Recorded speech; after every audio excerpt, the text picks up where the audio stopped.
की कृपा सदैव बनी रहे। तो आज हम सुनेंगे सावन मास की पुत्रदा एकादशी की पौराणिक कथा। तो इस कथा को आप अंत तक प्रेम पूर्वक सुनिएगा। चलिए कथा को शुरू करते हैं। श्री युधिष्ठिर कहने लगे कि हे भगवान, श्रावण शुक्ल एकादशी का क्या नाम है, व्रत करने की विधि तथा इसका महत्म्य कृपा करके कहिए। मधुसूदन कहने लगे कि इस एकादशी का नाम पुत्रदा है। अब आप शांति पूर्वक इसकी कथा सुनिए। इसके सुनने मात्र से वाजपेयी यज्ञ का फल मिलता है। द्वापर युग के आरंभ में महिष्मती नाम की एक नगरी थी, जिसमें महिजीत नाम का राजा राज्य करता था। लेकिन पुत्रहीन होने के कारण राजा को राज्य सुखदायक नहीं लगता था। उसका मानना था कि जिसके संतान न हो उसके लिए यह लोक और परलोक दोनों ही दुखदायक होते हैं। पुत्र सुख की प्राप्ति के लिए राजा ने अनेक उपाय किए, परंतु राजा को पुत्र की प्राप्ति नहीं हुई। वृद्धा अवस्था आती देखकर राजा ने प्रजा के प्रतिनिधियों को बुलाया और कहा, हे प्रजाजनों, मेरे खजाने में अन्याय से उपार्जन किया हुआ धन नहीं है, न मैंने कभी देवताओं तथा ब्राह्मणों का धन छीना है। किसी दूसरे की धरोहर भी मैंने नहीं ली। प्रजा को पुत्र के समान पालता रहा। मैं अपराधियों को पुत्र तथा बांधुओं की तरह दंड देता रहा। कभी किसी से घृणा नहीं की, सबको समान माना है। सज्जनों की सदा पूजा करता हूँ।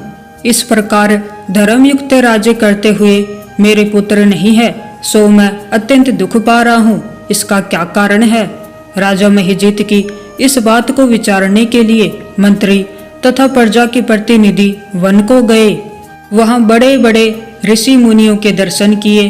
राजा की उत्तम कामना की पूर्ति के लिए किसी श्रेष्ठ तपस्वी मुनि को देखते फिरते रहे। एक आश्रम में उन्होंने एक अत्यंत वयोवृद्ध धर्म के ज्ञाता, बड़े तपस्वी, परमात्मा में मन लगाए हुए, निराहार, जितेंद्रिय, जितात्मा, जीत क्रोध, सनातन धर्म के गूढ़ तत्वों को जानने वाले, समस्त शास्त्रों के ज्ञाता महात्मा लोमस मुनि को देखा, जिनका कल्प के व्यतीत होने पर एक रोम गिरता था। सबने जाकर ऋषि को प्रणाम किया।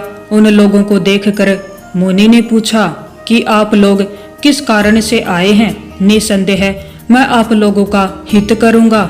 मेरा जन्म केवल दूसरों के उपकार के लिए हुआ है, इसमें संदेह मत करो। लोमस ऋषि के ऐसे वचन सुनकर सब लोग बोले, हे महर्षि, आप हमारी बात जानने में ब्रह्मा से भी अधिक समर्थ हैं, अतः आप हमारे इस संदेह को दूर कीजिए। महिष्मतीपुरी का धर्मात्मा राजा महिजीत प्रजा का पुत्र के समान पालन करता है, फिर भी वह पुत्रहीन होने के कारण दुखी है। उन लोगों ने आगे कहा कि हम लोग उसकी प्रजा हैं, अतः उसके दुख से हम भी दुखी हैं। आपके दर्शन से हमें पूर्ण विश्वास है कि हमारा यह संकट अवश्य दूर हो जाएगा, क्योंकि महान पुरुषों के दर्शन मात्र से अनेक कष्ट दूर हो जाते हैं। अब आप कृपा करके राजा के पुत्र होने का उपाय बतलाइए। यह वार्ता सुनकर ऋषि ने थोड़ी देर के लिए नेत्र बंद किए और राजा के पूर्व जन्म का वृत्तांत जानकर कहने लगे कि यह राजा पूर्व जन्म में एक निर्धन वैश्य था। निर्धन होने के कारण इसने कई बुरे कर्म किए। यह एक गांव से दूसरे गांव व्यापार करने जाया करता था। एक समय ज्येष्ठ माह के शुक्ल पक्ष की द्वादशी के दिन मध्याह्न के समय, जब वह 2 दिन से भूखा प्यासा था, एक जलाशय पर जल पीने गया। उस स्थान पर एक तत्काल की ब्याही हुई प्यासी गौ जल पी रही थी। राजा ने उस प्यासी गाय को जल पीते हुए हटा दिया और स्वयं जल पीने लग गया। इसलिए राजा को यह दुख सहना पड़ा। एकादशी के दिन भूखा रहने से वह राजा हुआ और प्यासी गौ को जल पीते हुए हटाने के कारण पुत्र योग का दुख सहना पड़ रहा है। ऐसा सुनकर सब लोग कहने लगे कि हे ऋषि, शास्त्रों में पापों का प्रायश्चित भी लिखा है, अतः जिस प्रकार राजा का यह पाप नष्ट हो जाए, आप ऐसा उपाय बताइए।